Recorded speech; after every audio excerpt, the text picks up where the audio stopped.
Where does this go out? South England, doesn't it? No, it goes out in all over England. Oh, does it? Or is it cable or something? No, I was just explaining it's Terry, isn't it? The guy. Kenny. Sorry. Is it? I don't know. Okay, sorry. Might be a Terry.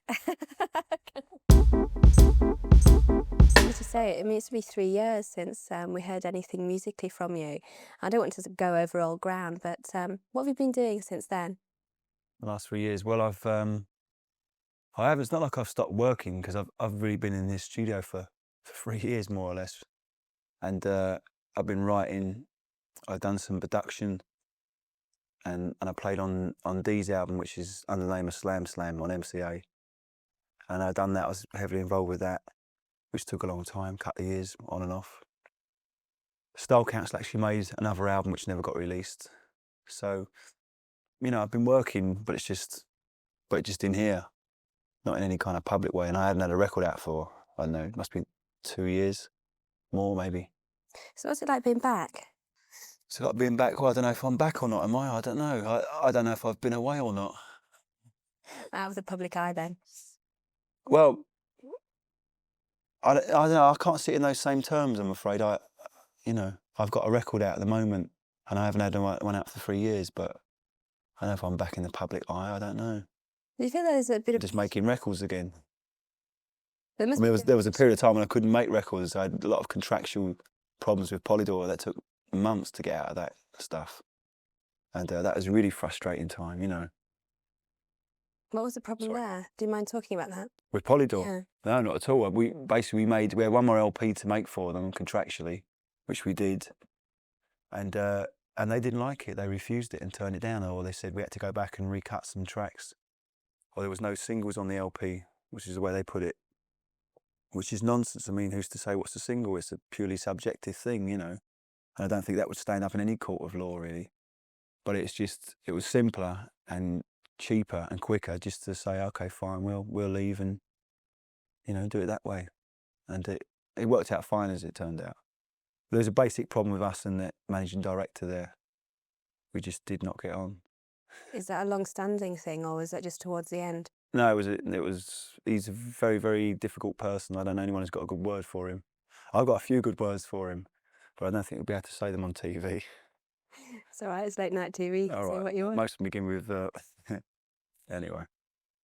So now, I mean, you actually you set up your own label now. Is that a decision that because of the problems with Polydor, or is it because you couldn't get another deal? No, I could have got a deal, but not the kind of deal I want. And, I'm not going to, I don't come cheap. So I thought I'd do it myself. And do you think people would want to cash in on your past? In what way? Well, you sort of past history with the Jam and the Style Council. Would they want to market you in a certain way, do you think? What if I signed to a major label? Depends who it was. Some would, yeah. And others would see it as just a fresh thing. And that's another reason why, it takes time to sort out. It's getting the right kind of deal. Anyone can get a deal. You can get one tomorrow, but it's getting the right one, the one that's going to, not just financially, but someone who's really into what you're doing and understands what you're trying to do, which takes a long time in this business. So do you see this as a stepping stone, really? The independent thing? Yeah. In some ways, it'll probably have to be, because where it all falls down is when you start getting into the international scene, and it's just almost impossible to type your releases and make them all simultaneous releases, and that's really hard work. That's a full-time job, and I suppose that's the luxury of having a major label. They just do all that stuff for you.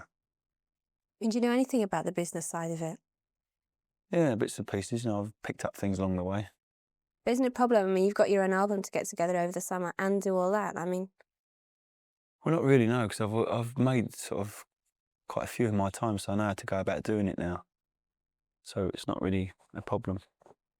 I know. I don't want to, sort of, as I said, dwell on the past, but stylistically, the music, how do you think you've progressed over the years? How would you describe it? I've just got better as a player, as a singer, and generally as a musician. And I'm also more in touch with what people call feel, when the music feels right, which is can be a very obscure thing, but I think the longer you do it, the more you become in touch with that, what feel really is. And it's, I don't know if you can describe it, it's just when something feels right in music. And it's a very important thing, and it's not something you can go and learn in a music college. I think it comes to you, some people are born with it, and other people have to acquire it. I mean, when you were at the Jam, I mean, surely then that was I mean, the amount of energy that you had with the band, that was, Yeah, that's a different kind of thing, yeah. I suppose, you know, for me, it's the music has more depth now. But that's just, I guess, an obvious thing. The longer you do it, you know, the more you, I mean, the more I expect more from the music now myself, so kind of works that way as well. But to answer your question, I just feel I've got better as a player. I can play my guitar better than I could 10 years ago. I can sing better than I could 10 years ago. So hopefully that's a process that will continue. So in another 10 years' time, I'll be even better. is there anything you miss about the old days though? I mean, the sort of, Nothing. Nothing at all. why do you say that? So, I mean, Because there isn't anything I miss about it. did you actually have fond memories there? I mean, it's not, you almost sound quite negative about it. I don't particularly mean to be negative about it. I've got loads of fond memories about it, but there's nothing I miss. There's nothing I want to go back and relive. It was just, you know, a different period of time for me in my life, and now I look forward to new periods of time in my life. And yeah, I'll answer your question. Do you feel very optimistic about the future then? About my future or collectively, you mean? Both, really. Yeah, I do. Yeah, I think you have to be. You're not one of these people who dwells on the past and sort of thinks, you know, am I going to live up to what I did? And No.